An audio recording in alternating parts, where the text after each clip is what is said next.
أعوذ بالله من الشيطان الرجيم بسم الله الرحمن الرحيم اللهم صل على محمد wa ali Muhammad wa ajil forjahum. In the name of Allah, the kind, the merciful. All praise is due to Allah. Seek help from Allah, ask forgiveness from Him, and turn to look for His guidance. We seek protection with Allah against our evil selves and our wrong deeds. Whomsoever Allah guides, none can misguide him, and whomsoever He abandons, none can guide him. We testify that there is no God but Allah. He is the one that has no partner. We testify that Muhammad is His slave and His messenger, the best of messengers, the last prophet and a mercy for the universe. And may Allah bless him and his pure holy household, whom Allah has kept away from all abomination and purified in the best manner. I advise you, the slaves of Allah, and myself, to exercise awareness of Allah and the fear of displeasing Allah.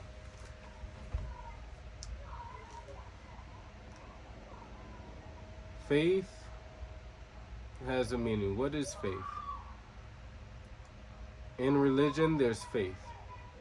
Because you gain a knowledge of something, you may not have the full knowledge of it, but you grow in it, and you have faith in the promise that the scriptures bring. For example, Allah says in the Quran that He promises rivers and gardens to those who believe and do righteous deeds.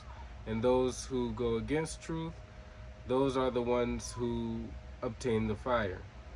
Allah also says in Surah Baqarah, He says, Allahu aliyya alladhina amanu yukhrijuhum min adh-dhulumati illa nur. For those who believe, they are those who have Allah as a guardian, and Allah brings them out of the darkness into the light. And then He says, وَالَّذِينَ كَفَرُوا أَوْلِيَاؤُهُمُ الطَّاغُوتُ يُخْرِجُونَهُم مِّنَ النُّورِ إِلَى الظُّلُمَاتِ. And as for those who disbelieve, their guardians are the shaitan, who take them out of the light into the darkness. أُولَٰئِكَ أَصْحَابُ النَّارِ هُمْ فِيهَا خَالِدُونَ. They are the inmates of the fire, in it they shall abide. And so, with this we see that, depending on who we take as a guardian and who we believe in, if we believe in Allah subhanahu wa ta'ala and His promise, then we have gardens beneath which rivers flow. If we believe in the shayateen and shaitan and his false promise and his lies, then we'll have the fire, and we'll be the losers. We'll be amongst those who face loss. And so these are warnings and glad tidings. When it comes down to it, a person can believe one or the other, but when it comes down to it, the truth is the truth. And so regardless, we know that the truth is a light that outshines darkness. So the truth is going to come out, and people are going to know. Regardless, at the end of the day, people are going to know. You know, people who believe in the day of judgment, they prepare for it. People who believe that this is all there is, you live, you die, and that's it. Well, I mean, what is there to prepare for? Because once you die, then the story's over. You know, you live, you have fun, you just get your carnal pleasure in, or whatever. You chase it till you die, live that miserable life that everything that you do is futile. I mean, if that's how a person wants to live, then, lakum dinukum waliya din. But the fact still remains, to you is your religion, to me is my religion. But the fact still remains is that the truth is still going to be the truth, whether a person chooses to believe or not. And so a person's vision is sharp at death. We'll know what we put in front of us. Eventually, even if we don't know now, we'll know later. If Allah gives us the knowledge now, then that's one thing. But except for it's at death when our visions become sharp. So we do good in this world until Allah is ready for our souls. Now, we never seen heaven. In this earthly realm, we have a veil.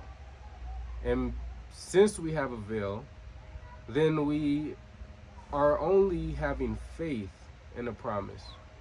It's not like we know, okay, well, we know that things are a certain way by reasoning, We can say that there is a God through reasoning, but we can't say who is God through reasoning. Allah cannot be described, no matter how talented the speaker is, because how are you going to describe that which is eternal? You can't. Something that's limitless. Only thing you can really say is limitless, eternal. It doesn't have a partner nor peer, but except for describing and giving a description, it's impossible. You can't, even if all the trees, the saying is that if all the trees were pens and all the oceans were ink and the seven seas were added to that, we can't exhaust Allah's words. It's not possible. So, when it comes down to it, we're having faith in Allah's promise. And using reasoning, it's the most peaceful way to live.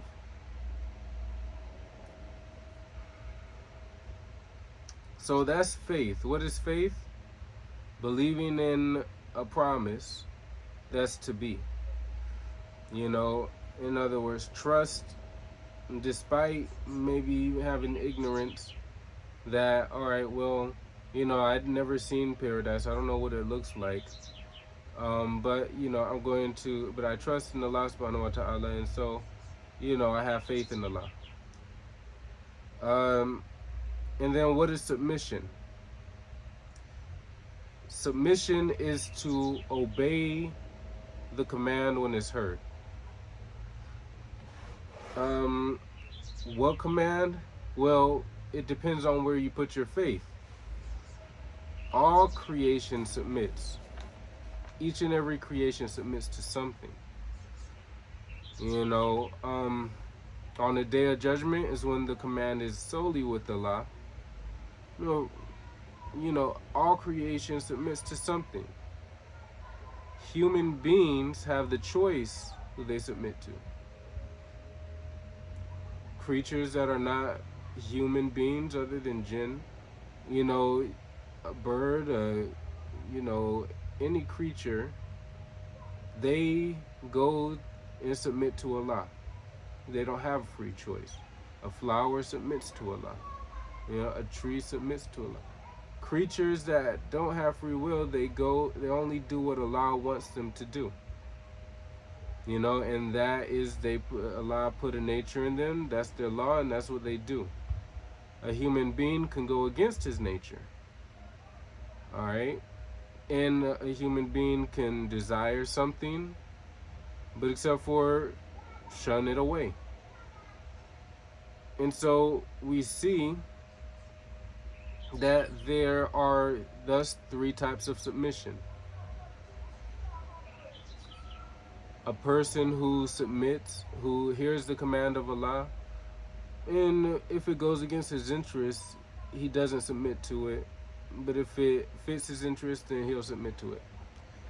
That's the submission of a kafir, one who rejects the truth. Then there's the one who hears the command, and if he doesn't like it, he'll still submit. If he does like it, then he'll still submit. This is the submission of a Muslim, one who submits to Allah. And there is the one who hears the command of Allah. So, interest doesn't really play a role with this. You hear the command of Allah, and the pleasure of Allah is the bread of this person. This is the submission of a believer, where you hear the command of Allah and it doesn't occur that I don't like doing this, but you know what, I'll do it. It's simply something that, okay, well, that's what Allah says, that's what I'm doing. That's the submission of a believer. If a person likes to pray but he does not like to fast, So he prays but doesn't fast. This is the submission of a kafir, a disbeliever, one who doesn't accept the truth, one who rejects the truth.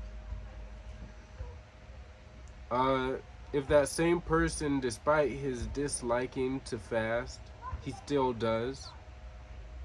He's not a fan of fasting, but he'll still fast, and he prays because he likes it. But this is the submission of a Muslim, because his interest is against it. But since Allah likes it, he's going to still go and do it. That's the submission of a Muslim. A believer, however,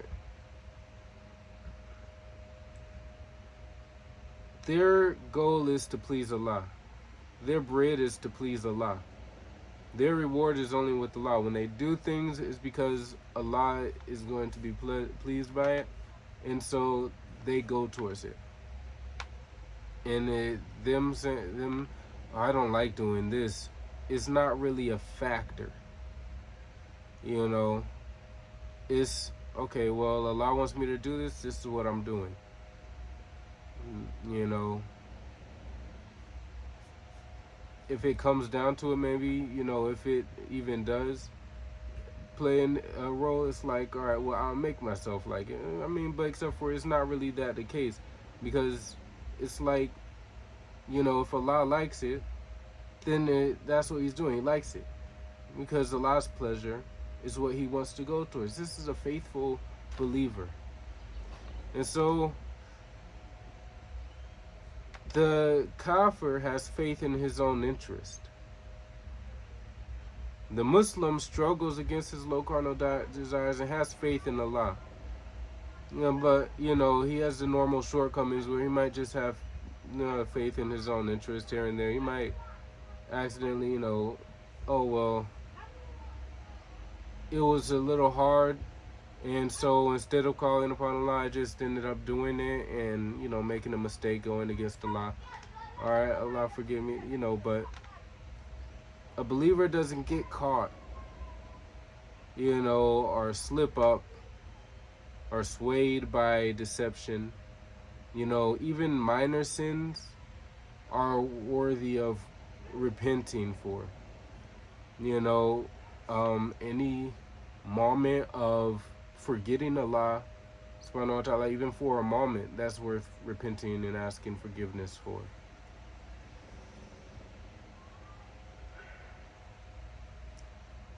And Allah's remembrance is so dear that all the efforts are put towards remembering Allah.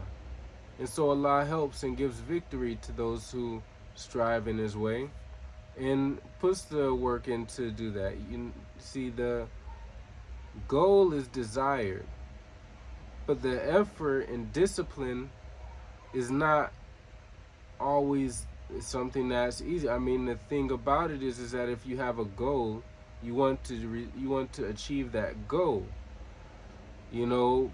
but if you already have your goal, then you're not struggling to achieve the goal because you already achieved it.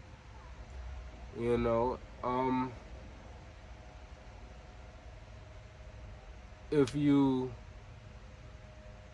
are striving towards the goal, though, then there's that struggle. That means you have to put discipline, you got to put work, you got to sacrifice some things that are holding you back from achieving your goal, and you got to tread that path of sacrifice and submission so that you can actually achieve the goal.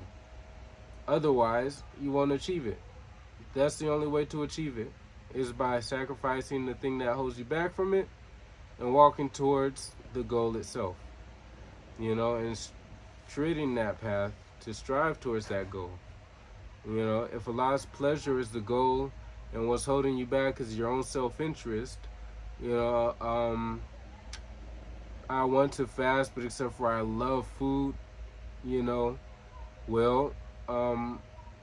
you got to find a way to have that peace. You got to submit to Allah and ask Allah, help me to find peace with serving you where I'm not struggling with this, or even if I do struggle, you bolden my shoulders and make me strong against it, so that I can find it more easily not to choose the delusion and instead choose your pleasure and the truth. You see, and Allah is the only one who could guide, and Allah guides readily. But Allah doesn't force His guidance. A person gotta strive, gotta ask for it and desire, and ask Allah, please help me, please give me that guidance and stuff, and Allah knows the sincere.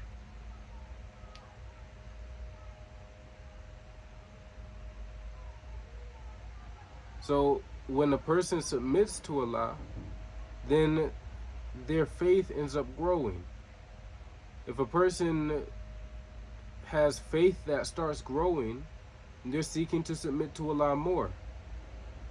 And you see, this works together such that they're growing towards Allah more and more. Their faith is growing in Allah. Their relationship with Allah is strengthening.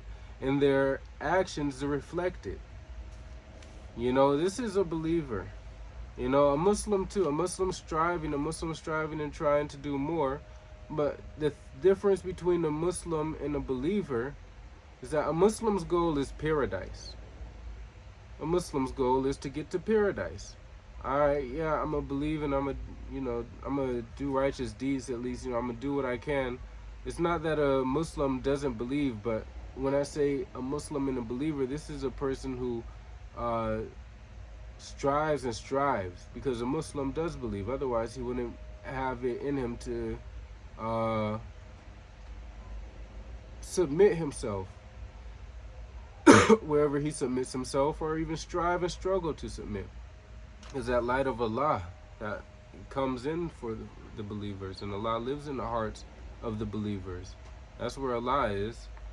And so, just so that it's not confusing when I say a Muslim and a believer, but when I say a believer, I'm talking about a forerunner, one of the foremost in faith. So when you got a Muslim believer, then you got a person whose goal is Jannah, is paradise. And when you got the forerunners who are believers, their goal isn't paradise. It's as high in paradise as they can get. You see, this is the difference. And so when it comes down to the difference between that, you got one who submits to Allah,